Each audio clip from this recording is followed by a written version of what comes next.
Yun guys. Hindi talaga ako nagkakape pero kailangan malamig eh. Ayaw mo, di malamig. Hindi, pag tinanggal ko na yung ano ko, yung gloves ko eh. Binuwang Kape tayo guys. Cappuccino.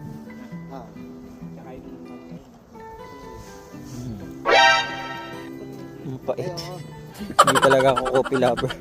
Ang pait. Pahit na, wala Oo. lasa. Parang wala nangyari eh. Pait. Pero no choice, sayang to eh. Magkano to? 65? 65. Inabot eh. 65 times 2. Almost ano. 60. Mahina ako talaga sa math. 65 times 2 mga 1 ano 1/4 2.5 yung 2.4 mga 7 ano 100 mga 130 ganun. Pait kaso hindi mo naman pwedeng sayangin kasi mahal.